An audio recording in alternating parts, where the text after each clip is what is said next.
498 ఏ case అంటే ఏంటి? దీన్ని హైకోర్టులో ఎలా క్వాష్ చేపించుకోవాలండి? 498 కేసు అంటే కురియాలిటీకి సంబంధించినటువంటి కేసు, క్రిమినల్ కేసు. భర్త తరఫు వాళ్ళు భార్య అని అతని యొక్క అంటే మనం అడిషనల్గా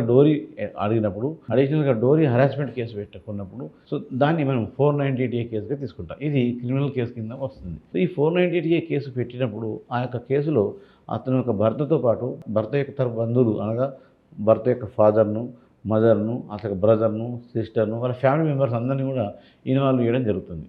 అలాంటివి జరిగినప్పుడు ఈ 498 కేసులో అక్రమంగా వాళ్ళందరికీ ఏ ఇన్వాల్వ్మెంట్ లేకున్నప్పటికీ వాళ్ళపైన కేసు పెట్టినప్పుడు వారందరూ మాకు ఈ అక్రమంగా పెట్టిన కేసు పోలీసు వాళ్ళు కూడా అక్రమంగా పెట్టారు మా పైన, దీన్ని క్వాష్ చేయాలి అనేది క్వాష్ పిటిషన్ అంటే హైకోర్టులో రిట్ ద్వారా అంటే టీఆర్పీసీ 482 ప్రకారంగా అలాగే బిఎన్ఎస్ ప్రకారం ఏంటంటే 528 ప్రకారంగా సెక్షన్ ప్రకారంగా క్వాష్ పిటిషన్ వేసుకోవచ్చు. క్వాష్ పిటిషన్ వేసుకున్నప్పుడు ఆ యొక్క 498 కేసు తప్పు అనుకుంటే వీళ్ళందరికీ క్వాష్ అనేది కొట్టివేయడం జరుగుతుంది. లేని సందర్భంలో అటెండెన్స్ డిస్పెన్స్ అంటే కోర్టుకు హాజరు కాకుండా ప్రతి మంత్కు హాజరు కాకుండా కోర్టుకు హాజరు కాకుండా కూడా నిరోధించే అవకాశం కలుగుతుంది. ఇది కూడా మనకు మంచి రిలీఫ్గానే ఉంటుంది. కాబట్టి క్వాష్ పిటిషన్ అంటే ఈ యొక్క కేసును కొట్టివేయడం. అంటే 498 కేసులలో Arnesh Kumar versus state of Bihar judgment వచ్చిన తర్వాత చాలా మటుకు ఫేక్ కేసులు ఉన్నాయన్న ఉద్దేశంతో అరెస్టు చేయకుండా ఈ యొక్క క్వాష్ పిటిషన్ ద్వారా కేసులు కొట్టేయడం కూడా జరుగుతూ ఉంది.